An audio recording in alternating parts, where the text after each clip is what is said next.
അല്ലാഹു ഈ സ്തുതി കീർത്തനം, ഈ നന്മയുടെ വാക്ക് നമ്മുടെ നാവിൽ അല്ലാഹു നിലനിർത്തി തരുമാറാകട്ടെ. രണ്ടാമത്തെ കാരണം വിശദീകരിച്ചാൽ അങ്ങനെ തന്നെ വിശദീകരിച്ചു. 3, അൽഹംദുലില്ലാ എന്ന വാക്ക് നമ്മുടെ ജീവിതത്തിന്റെ ഭാഗമാകണം. ഇനി രണ്ടാമതൊരു പ്രധാനപ്പെട്ട കാര്യം പറയാനുണ്ട്. അതാണ് നമ്മുടെ വളരെ പ്രധാനപ്പെട്ട ഒരു വിഷയവും. അല്ലാഹു നമുക്ക് കേൾക്കാനുള്ള തൗഫീക്ക് നൽകട്ടെ. ആമീൻ പറ മനുഷ്യന്മാരെ, വായും വിളിച്ചിരിക്കുക. ഇത്രയും നല്ലൊരു വിഷയം പറഞ്ഞിട്ട് നിങ്ങൾ വായും വിളിച്ച് കേൾക്കുക, അന്തം വിട്ട് കേൾക്കാതെ. ഇതിന്റെ അകത്തൊക്കെ അടങ്ങിയിരിക്കുന്ന രഹസ്യങ്ങൾ എത്രയാ! ഇതിനകത്തൊക്കെ അടങ്ങിയിരിക്കുന്ന രഹസ്യങ്ങൾ എത്രയാ! കിടക്കാൻ പോകുമ്പോ ഒതുവെടുക്കണമെന്നൊക്കെ പറയണ ഇതുകൊണ്ടാ. മരിച്ചു പോകുമ്പോ ഒതുവോടുകൂടി പോവട്ടെ. മരിച്ചു പോകുമ്പോ ആരെങ്കിലും വളുവുള്ളവനായി മരിച്ചുപോയാൽ, ആരെങ്കിലും മരിക്കുന്ന സമയത്ത് വളുവുള്ളവനായ അവസ്ഥയിൽ മരിച്ചുപോയാൽ അവന്റെയും സ്വർഗത്തിന്റെയും ഇടയിൽ യാതൊരുവിധ തടസ്സങ്ങൾ ഉണ്ടാവുകയില്ലെന്ന് ഹബീബായ നബി മുഹമ്മദ് മുസ്തഫ സല്ലല്ലാഹു അലൈഹി വസല്ലം. വളുവുള്ള രീതിയിൽ മരിച്ചാൽ പിന്നെ സ്വർഗത്തിൽ പോകാൻ വേറൊരു തടസ്സം ഉണ്ടാവില്ല. അല്ലാഹു നമുക്ക് തൗഫീക്ക് നൽകട്ടെ. ആമീൻ പറ. അല്ലാഹു നമുക്ക് തൗഫീക്ക് നൽകട്ടെ. മൂന്നാമത്തെ കാരണം, ഹംദ് നമ്മുടെ ജീവിതത്തിന്റെ ഒരു ഭാഗമാണ്. ഹംദ് എന്തുകൊണ്ട്? നാളെ പരലോകത്തിൽ നമ്മൾ രക്ഷിക്കാൻ കഴിയുന്ന ഏറ്റവും പ്രധാനപ്പെട്ട ഒരു വാക്ക്. ഉറക്കത്തിൽ നിന്ന് എഴുന്നേൽക്കുമ്പോൾ അൽഹംദുലില്ലാ എന്ന് പറഞ്ഞാൽ ആ വാക്കിന്റെ ഭാരം അറിയുന്നത് എപ്പോഴാ?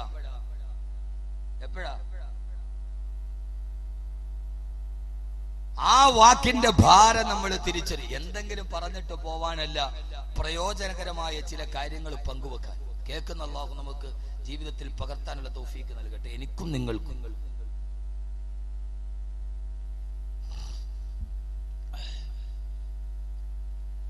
കാരണം എന്താ? ആദരവായ പ്രവാചകൻ നബി മുഹമ്മദ് മുസ്തഫ ഉറക്കെ ഹബീബായ നബി മുഹമ്മദ് മുസ്തഫ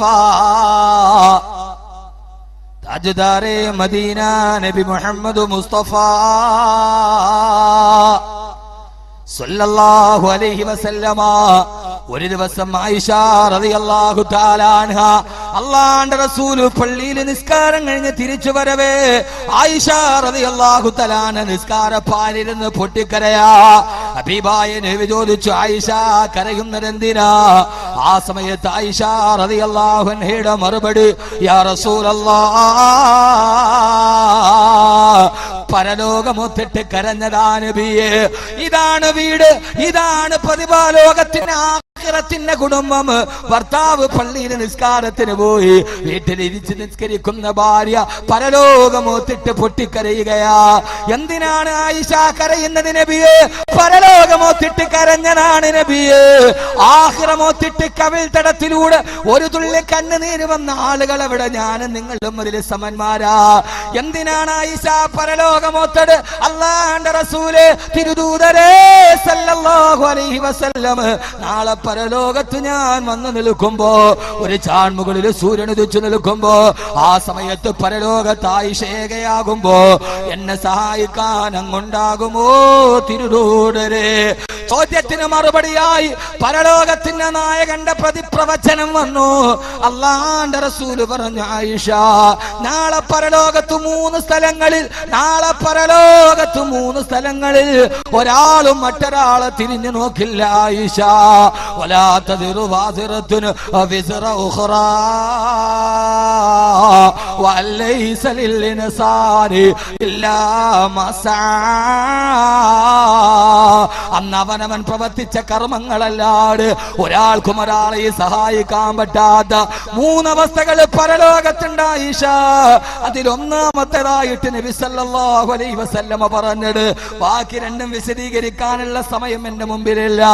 ഒന്നാമതായി പറഞ്ഞതായിഷ, ഈ ഭൂമിയിലെ നാം ചെയ്ത നന്മകളും തിന്മകളും അല്ലാഹു മീസാൻ എന്ന ത്രാസിൽ തൂക്കി നോക്കുന്ന സമയം ഫമൻ യഅമൽ മിസ്ഖാല ദർറത്തിൻ خيرا يرى ومن يعمل مثقال ذرة شرا يرى.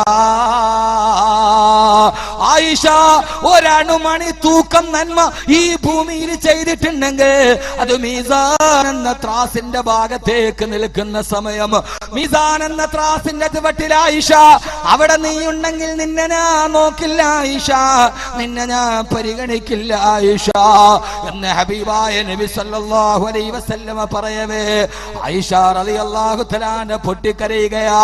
ഭാര്യക്ക് ഭർത്താവിനെ വേണ്ടാത്ത, വാപ്പക്ക് മക്കളെ വേണ്ടാത്ത, ബന്ധങ്ങൾ ബന്ധനങ്ങളായി മാറുന്ന ഇബ്രാഹിം നബി പൊന്നുമോൻ ഇസ്മായിലിനെ കണ്ടാൽ കാണാതെ പിന്തിരിഞ്ഞു പോകുന്ന മീസാൻ എന്ന ത്രാസിൽ പൊന്നുമോനെ ഏറ്റവും വലിയ ഭാരം കിട്ടുന്ന അമലേടാ, ഏറ്റവും ഭാരം കിട്ടുന്ന അമലേടാണ്. ആദരവായ റസൂലുള്ളാഹി സ്വല്ലല്ലാഹു അലൈഹി വസല്ലം പറഞ്ഞു, വൽഹംദുലില്ലാഹി തംലഉൽ മീസാൻ.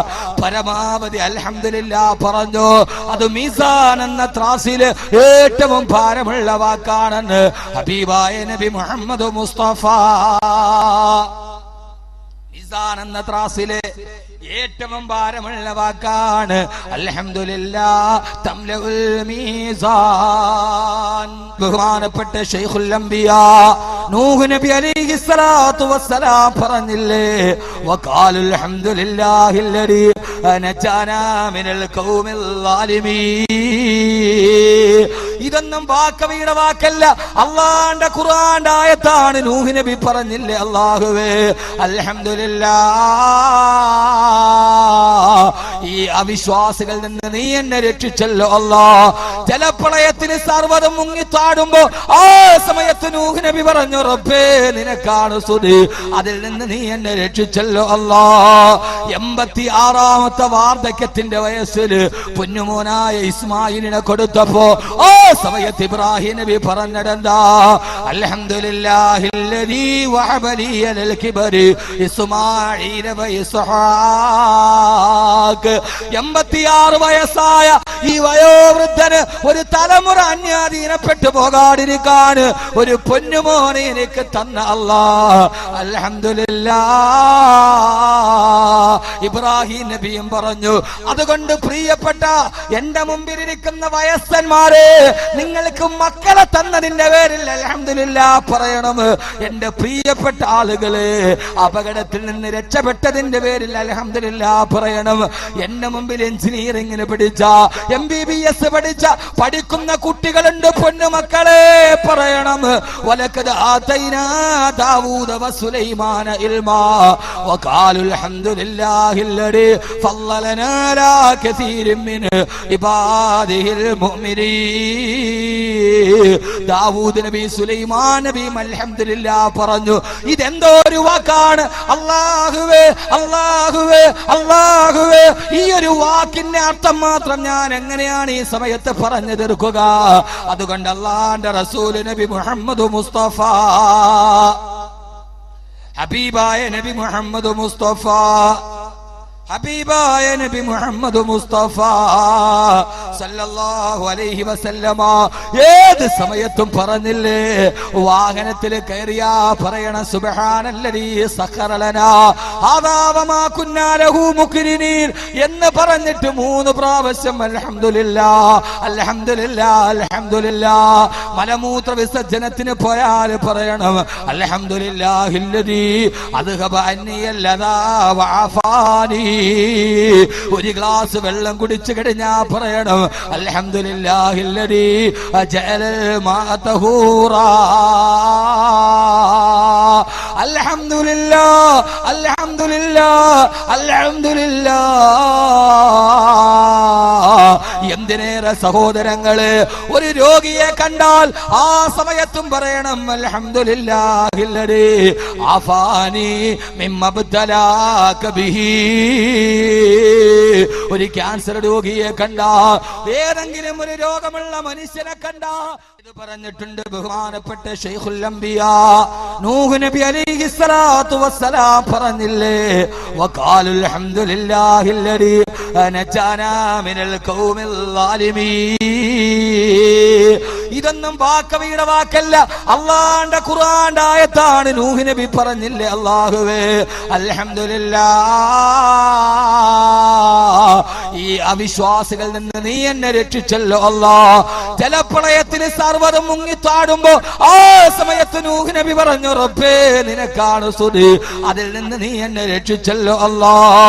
86ാമത്തെ വാർദ്ധക്യത്തിന്റെ വയസ്സിൽ പൊന്നുമോനായ ഇസ്മായിലിനെ കൊടുത്തപ്പോ ആ സമയത്ത് ഇബ്രാഹിം നബി പറഞ്ഞതെന്താ, അൽഹംദുലില്ലാഹില്ലദീ വഹബ ലീ അലൽ കിബരി ഇസ്മാഈല വ ഇസ്ഹാഖ്. 86 വയസ്സായ ഈ വയോവൃദ്ധന് ഒരു തലമുറ അന്യാധീനപ്പെട്ടു പോകാതിരിക്കാൻ ഒരു പൊന്നുമോനെ എനിക്ക് തന്ന അല്ലാഹ്, അൽഹംദുലില്ലാഹ്. ഇബ്രാഹിം നബിയും പറഞ്ഞു, അതുകൊണ്ട് പ്രിയപ്പെട്ട എന്റെ മുമ്പിലിരിക്കുന്ന വയസ്സന്മാരെ, നിങ്ങൾക്ക് മക്കളെ തന്നതിന്റെ പേരിൽ അൽഹംദുലില്ലാഹ് പറയണം. എന്റെ പ്രിയപ്പെട്ട ആളുകളെ, അപകടത്തിൽ നിന്ന് രക്ഷപ്പെട്ടതിന്റെ പേരിൽ അൽഹംദുലില്ലാഹ് പറയണം. എന്റെ മുമ്പിൽ എഞ്ചിനീയറിംഗിന് പഠിച്ച, MBBS പഠിക്കുന്ന കുട്ടികളുണ്ട്, പൊന്നുമക്കളെ പറയണം. വലഖദ് ആതൈനാ ദാവൂദ വസുലൈമാന ഇൽമാ വഖാലു അൽഹംദുലില്ലാഹില്ലദീ ഫളലനാ അലാ കസീരിൻ മിൻ ഇബാദിഹിൽ മുഅ്മിനീൻ. ദാവൂദ് നബി, സുലൈമാൻ നബിയും അൽഹംദുലില്ലാഹ് പറഞ്ഞു. ഇതെന്തോ ഒരു വാക്കാണ്. അല്ലാഹുവേ അല്ലാഹുവേ അല്ലാഹുവേ, ഈ ഒരു വാക്കിന്റെ അർത്ഥം മാത്രം ഞാൻ എങ്ങനെയാണ് ഈ സമയത്ത് പറഞ്ഞു തീർക്കുക? അതുകൊണ്ട് അല്ലാഹുവിന്റെ റസൂൽ നബി മുഹമ്മദ് മുസ്തഫ, ഹബീബായ നബി മുഹമ്മദ് മുസ്തഫ, ഹബീബായ നബി മുഹമ്മദ് മുസ്തഫ സല്ലല്ലാഹു അലൈഹി വസല്ലമ ഏത് സമയത്തും പറഞ്ഞില്ലേ, വാഹനത്തിൽ കയറിയാ പറയണ സുബ്ഹാനല്ലദീ സഖറ ലനാ ഹാദാ വമാ കുന്നാ ലഹു മുഖ്രിനീൻ എന്ന് പറഞ്ഞിട്ട് 3 പ്രാവശ്യം അൽഹംദുലില്ലാഹ് അൽഹംദുലില്ലാഹ് അൽഹംദുലില്ലാഹ്. മലമൂത്ര വിസർജനത്തിന് പോയാൽ പറയണം അൽഹംദുലില്ലാഹില്ലദീ അദ്ഹബ അന്നിയല്ലദാ വഅഫാനി. ഒരു ഗ്ലാസ് വെള്ളം കുടിച്ചു കഴിഞ്ഞാ പറയണം അൽഹംദുലില്ലാഹില്ലദീ ജഅലൽ മാഅ തഹൂറാ. അൽഹംദുലില്ലാഹ് അൽഹംദുലില്ലാഹ് അൽഹംദുലില്ലാഹ്. എന്തിനേറെ സഹോദരങ്ങളെ, ഒരു രോഗിയെ കണ്ടാൽ ആ സമയത്തും പറയണം അൽഹംദുലില്ലാഹില്ലദീ ആഫാനി മിമ്മബ്തലാക ബിഹി. ഒരു ക്യാൻസർ രോഗിയെ കണ്ട, ഏതെങ്കിലും ഒരു രോഗമുള്ള മനുഷ്യനെ കണ്ട ആ സമയത്ത് പറയണം അൽഹംദുലില്ലാഹ്, സർവസ്തുതിയും നിനക്കാണ് റബ്ബേ. എന്താണ് കാരണം? മിമ്മബ്തലാക ബിഹി, നിന്റെ ഈ അടിമക്ക് കൊടുത്ത രോഗം നീ എനിക്ക് നൽകിയില്ലല്ലോ അല്ലാഹ്. ഹബീബായ റസൂലുള്ളാഹി സല്ലല്ലാഹു